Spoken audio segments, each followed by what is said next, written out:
want us to make a plan, but I fear things will never change. How can someone from here become a champion?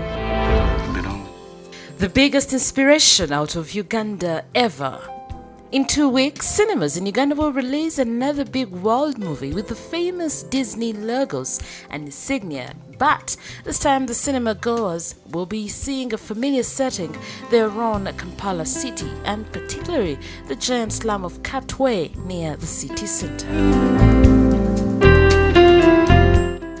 A lot has been written about Phiona Mutesi, the orphan girl who was on the verge of starvation when at the age of 9, Coach Robert Katende discovered her and, though illiterate, patiently taught her chess and trained her to become a skilled player of the classic game of strategy.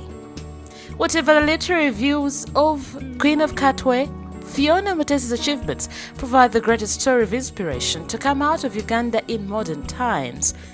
It is a story which all Ugandans who talk about youth empowerment can use freely, and a most convincing one because both Phiona, the chess prodigy, and Katende, who made it happen, are living right here in Kampala amidst us.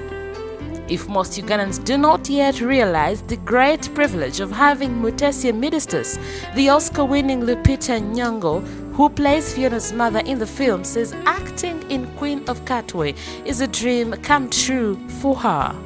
Besides Lupita, the star-studded movie also features David Oyelowo, the British movie star of Nigerian ancestry, who acts Robert Katende. And most gratifying is that another Ugandan star is being made by Queen of Katwe, Madina Nalwanga, the teenager who acts as Phiona. Nalwanga lives with her guardians in Muyenga, who have so far protected her tightly from publicity. But after the movie gets launched, it may not be easy to shelter Nalwanga from the public eye much longer. That the big names of Hollywood are behind the movie alone is a big plus for its expected success. From Nair, the filmmaker herself, who is married to Ugandan top public affairs intellectual Professor Mahmoud Mamdani, to cinematographer Sean Bobbitt, to editor Barry Alexander Brown, and to Alex Hefts, who composed The Last King of Scotland, Nail has assembled a distinguished crew that now has the whole world talking about Queen of Katwe. The movie has already been reviewed by elite audiences in North America and has received very favorable reviews for a film that was made outside Hollywood. Most of it was shot in South Africa because of more favorable technical and tax conditions. About the film, the girl who inspired it herself, Phiona, says she really wishes it will teach young people not to lose hope.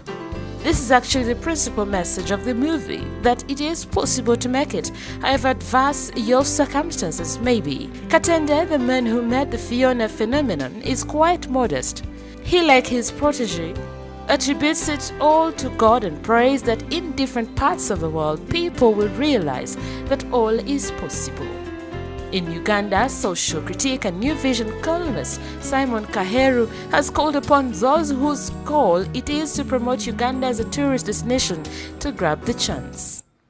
Sometimes I feel like I'm overwhelmed. It overwhelms me because it doesn't matter what I've passed through, because whatever I passed through, it's already gone now. I'm looking forward for my future. For with the release of Queen of Katwe, the country's mention on the internet and social media will grow millions of times, but following the links might not yield enough information to show people how to get here as things stand today.